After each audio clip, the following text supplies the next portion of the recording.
which we assume that this is the 20% of July budgeted sales. Right, guys? So if you want to find out the quarterly sale, quarterly requirement, you just add it. So in quarter, you must produce 101,000 units.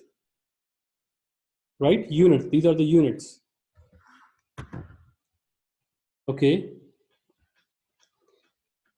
So if you want to find out the quarterly stuff, so for the beginning of the quarter, which is the from April to June, so the beginning inventory going to be March ending inventory will be the quarterly opening inventory, and June ending inventory going to be the quarterly ending inventory. So this is how you write it down. It's not like that you add it here and that would be our total ending inventory. No. A trick, let me explain one more time here. Remove. So what was that here? Here we go. So if you want to find out the quarterly production, quarterly budget, how you can write it down that? So in quarter, total budgeted sales are 20,000 plus 50,000 plus 30,000. Answer 100,000. So that formula remains the same. Budgeted sales plus ending inventory minus beginning inventory. So budgeted sales plus the ending inventory. So ending inventory would be the June's ending inventory because quarter gonna ends on June. So you have total requirement and total requirement minus the beginning inventory. The beginning inventory of the quarter is April beginning inventory, which is 4,000. Write it down 4,000 here.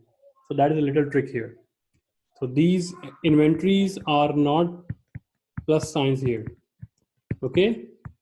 So do, pay close attention here.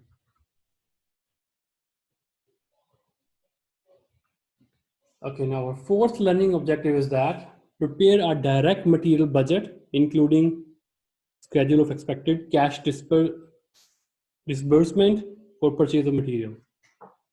So the logical step is that we have completed the budgeted amounts, and now we need to find out that how much material going to be used to complete those number of unit produced. How much be you can say how much labor is going to be used to complete those, but we will be making the direct labor budget and the direct labor cost budget as well, and also manufacturing overhead as well. So we are given the information here that at Royal Company, 5 pounds of material are required per unit of product. So one unit, complete unit, needs 5 pounds of raw material, right? So management wants material on hand at the end of each month equals to 10% of following month's production, right? So this is very logical that you must be having ending inventory of the raw material and beginning inventory of the raw material as well. The same formula apply here as well. And remember, per pound is 0.40. So now can you make that?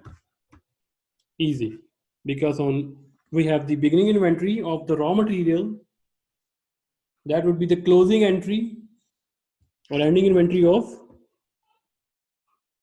this is the ending inventory of March. That will be the opening inventory of April. So let's see that. First of all, we find out the material in units, and at the end we just multiply it by per unit price of the pound. So right now this is the production budget. So how much pound needs to complete 26,000 units? We just multiply it with 5, just 5. So it means raw material, in order to produce 26,000 units, 130,000 pound of raw material needed. In order to complete 46,000 units, we need 230,000 pounds of raw material. Similarly, we need 145,000 pound of material to complete 29,000 units, right? Remember, we have ending and beginning inventories as well. So we need to maintain 10% of next month's budgeted production as ending inventory. So 10% is 4,600 here, right? No, sorry, budgeted uh, budgeted raw material. So 10% of 230,000 pound is 23,000. So these are the number of units, which is product unit, fully furnished product units, and these are raw material in pound. So question says 10% of next month's raw material, 10%. So we have 13,000 from March. So that would be our beginning inventory. So what is the required number of raw material to produce or to purchase? 140,000. So formula is the same. So you have units, add ending inventory minus beginning inventory. So you have units, add ending inventory minus beginning inventory. So what is the ending inventory here? 145,000. And what is the beginning inventory here? So ending inventory of April going to be the beginning inventory of May. Answer would be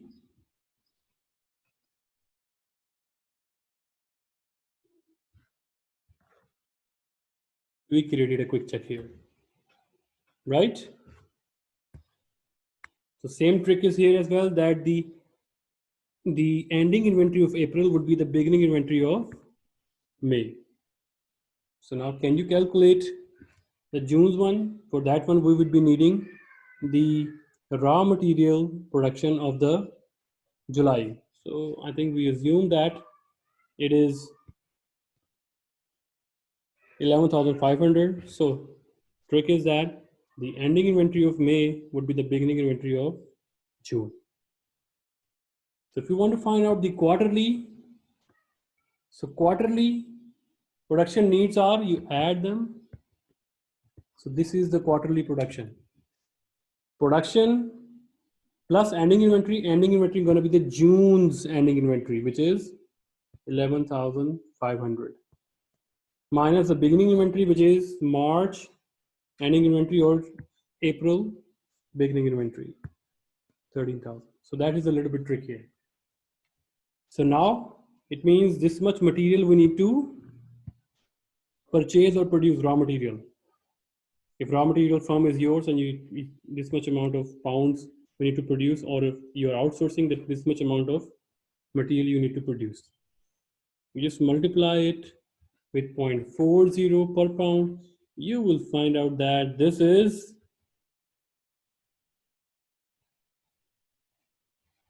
okay.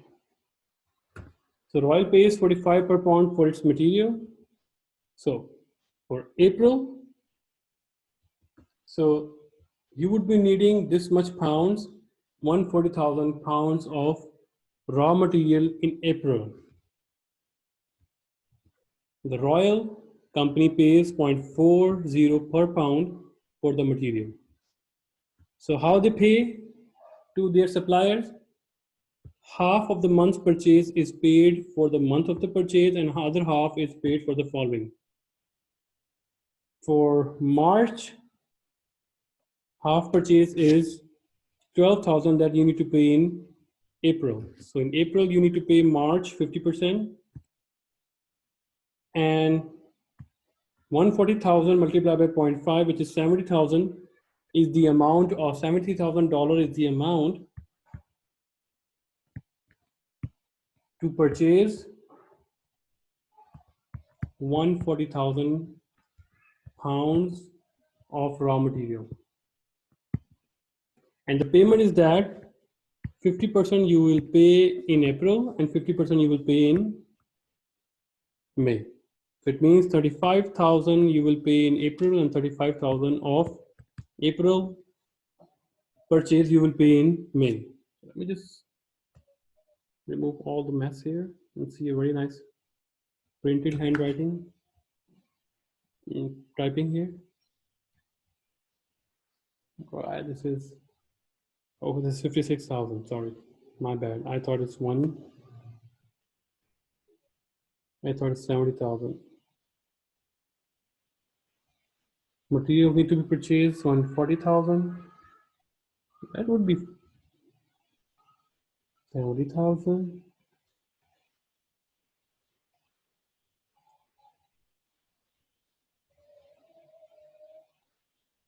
Sorry, not 0.5, 0.4. I thought it's 0.5. That's why I'm taking this 70,000. Okay, just remember that. So this is the total amount we need to pay to buy 140,000 pounds. Per pound price is 0.40, not 0.5. So 50% of this one you pay in April and 50% of this one you pay in May. So what is the total cash payment in April? 12,000 plus 28,000. Answer is 40,000. So what are the cash disbursements for the quarter? We just add all here. See, add all the payments here. This is 185,000. Right, guys? Understand?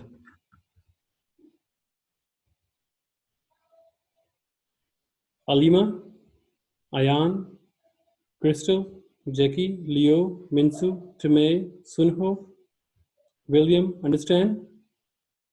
Yeah. Okay, let's take Yes, sir. Let's take 10 minutes break, then we start from here. Okay, welcome back after break. So let's continue. Our fifth learning objective is